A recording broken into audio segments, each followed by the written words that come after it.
הבקשה שלי שלאורך הלילה אנחנו מדי פעם נשמע שופרות. כשיש שופרות אנחנו נשתדל להיות בשקט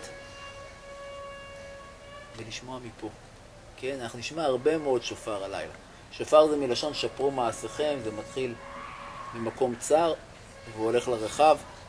דווקא כשהגוף עייף, דווקא כשאתה רוצה ללכת לישון, תקום ותעשה חשבון נפש. למה לא עושים את זה בצהריים כשאתה מלא בכוחות? תשמע, זה מאוד נחמד לבקש סליחות, אבל עכשיו בא לי פלאפל, כן? עכשיו, בלילה, כל מה שבא לך זה הגוף טיפה עייף, ואתה מפעיל את הנפש. כן, זה הרעיון. כמובן שיש בזה גם את המסר, מי שמכיר את ספר יונה, שקוראים אותו בהפטרה של יום כיפור, אז מה יונה עושה? הולך לקצה האונייה, בן אדם שמקבל נבואה, אומרים לו, לך תתנבא על ננבה שהם צריכים לחזור בתשובה, ויונה הולך לישון. ואז בא אליו רב החובל ואומר לו, אחד מפיוטי הסליחות, בן אדם, מה לך נרדם? קום קרא לאלוהיך, ואומרים שזה פיוט שמדבר שהנשמה אומרת לגוף, די, אל תירדם. תן לי פעם אחת לעשות משהו מדויק כמו שצריך. אפשר לתת לכם משהו? כן? יש לי כאן חבילה של כרטיסים, של קלפים. זה לא טהרות, זה לא עבודה זרה, זה לא אומר את העתיד, זה לא יכול להגיד את העתיד. אבל זה גם לא סתם. כשמישהו מוציא קלף, אני שואל אותו, למה דווקא לך יצא פתיחות? והוא אומר לי, אני יודע, סתם. סתם זה מלשון סתום. לא חלילה הבן אדם, אלא הרצון לעשות פרשנות. אז זה קלף כניסה לירושלים. אתם לוקחים בידכם החלשה, הלא דומיננטית. ביד החזקה מחוברת דיוק לאישיות. מי שחתיך, ביד החזקה יוציא את קלף היופי. כן, את האובייס. כן? החלש מחובר יותר לאינטואיציה. אילם ראשון, מה קורה היום? פרסט קלאס. איך עדיף צריכה להיות אחרון? תמצאו איפה זה מתנה בחיים שלכם. השם המלא שלי זה יהונתן יעקב. עכשיו גם שם משפחה, זה אסל. אני קיבלתי אומץ וגבורה. וציור של אריה. ציור של אריה, נכון. כן, שזה הסמל של שבט יהודה ושל ירושלים. אני חושב אומץ זה שאני אני אמיץ לנסות להיות עצמי. אני אגיד, יונתן, זה האומץ להיות מלך. מה זה מלך? כן? יש לנו המון כוחות נפש בתוך הגוף, נכון? שיהיה כל אחד. כמו שאתה אמרת, האומץ להיות אני. זה גם כן אחד מהשערים של ירושלים, שער האריות. חומה של ירושלים, ירושלים נקראת לב העולם, החומה מייצגת חומה מסביב ללב.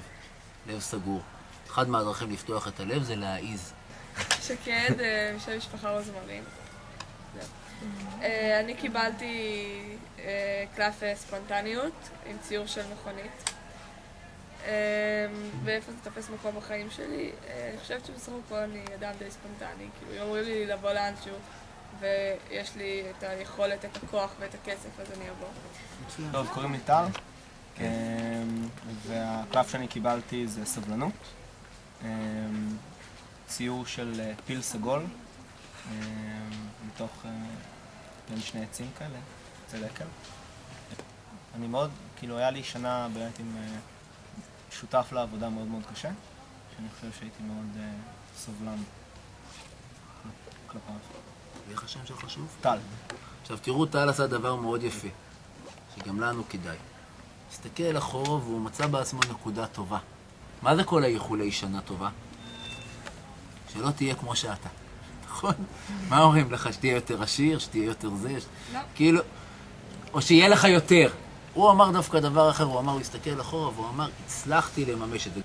אני נעמי, וקיבלתי תקשורת,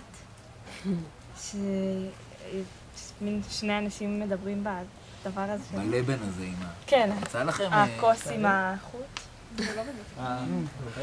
האמת שהרבה פעמים השנה אנשים אמרו לי כאילו שיש לי סוג מיוחד של תקשורת עם כל מיני, כאילו שהתקשורת שלי שונה. שונה, אני לא יודעת מה זה אומר שונה, אבל גם מאוד חשוב לי תקשורת, עם תקשורת אמיתית, כאילו ממקום אמיתי.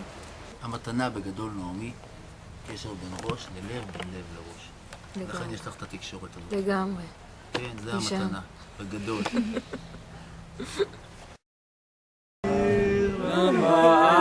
במעלות אשא עיניי אל ההרים, מאין יבוא עזרי, עזרי מעם השם, עושה שמיים בארץ, אל יתן למות רגליך, אל ינום שומרך, הנה לא ינום ולא יישן, שומר ישראל, השם שומרך, השם צילך, על יד ימינך, יומם השמש לא יכך, וירח בלילה, השם ישמורך מכל רע, ישמור את נפשך, מעתה ועד עולם, מעתה ועד עולם.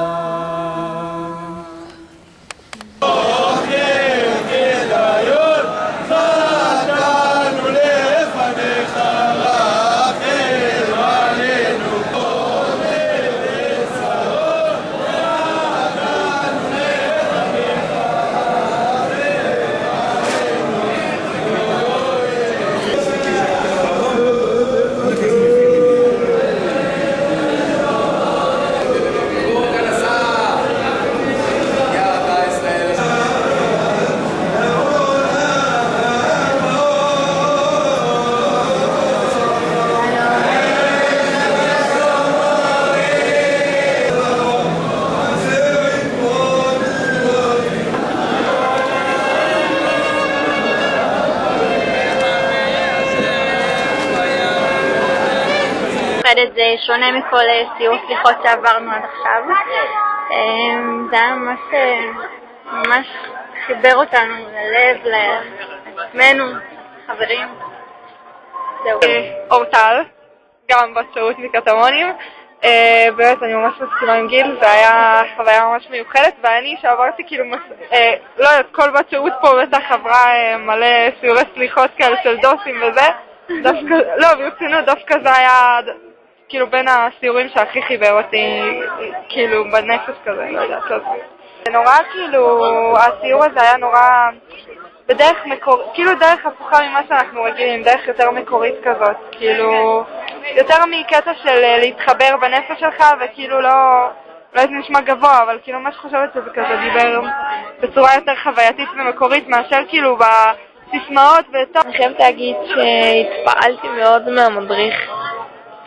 זה מראה שאנחנו עם יהודי אחד מאוחד, לא משנה באיזה דת אנחנו, אם אחד חובש כיפה, אחת הולכת עם חצאית או לא. זה מראה כמה אנחנו מחוברים לשורשים שלנו, וזה לא כזה משנה. אני חושבת שזאת המטרה העיקרית שלנו פה, וזה המסר העיקרי שלקחתי איתי. אני אגיד לך משהו אישי. תודה רבה ליוחאי. אני מכיר אותו מאז שהייתי בן 20. שאתה איש מיוחד. ושארגן את זה, ותודה על מי שאתה. שנית, תודה רבה לכם. תודה לך. שזה לילה, באמת, גם אני רואה את העייפות שלכם. גם הקלפים שלכם, חלק מכם זה בוודאי חדש. וגם על אולי הדבר הכי חשוב, על הלב הפתוח שלכם. ראיתי את כולכם לאורך הלילה הזה, בהרבה מאוד קטעים, פותחים את הלב, נותנים את עצמכם, אם זה בעיניים, אם זה בהקשבה, אם זה בקלפים, אם זה כאן בכותל, אם זה בתה ובקפה, איפה שי ועדי? כן. שנית, תודה רבה לירושלים. ולזה שיש לנו כאלה 40 ימים של סליחות ושל חשבון נפש. תודה רבה. תודה רבה כמובן לנעמה ולאביגיל. זה הולך ככה, תגידו אחריי, בסדר? יהי רצון שכל בקשותינו, תפילותינו, תחינותינו, יתקבלו לטובה וברחמים רבים וגדולים ולברכה. אמן. תן בליבנו שנראה כל אחד מעלת חברנו ולא חסרונם, ושנדבר כל אחד את חברו בדרך הישר והרצוי מלפניך. אמן. שר כוח, שנה טובה. שנה טובה. תודה רבה. תמשיכו לעשות טוב ולהיות בטוב. תודה רבה. תודה רבה. תודה רבה לך, ישראל. כל הברכות. תודה. המעלות אשא עיניי ההרים, מאין יבוא עזרי? עזרי מעם השם, עושה שמיים הארץ, אל יתן למות רגליך, אל ינום שומרך, הנה לא ינום ולא יישן, שומר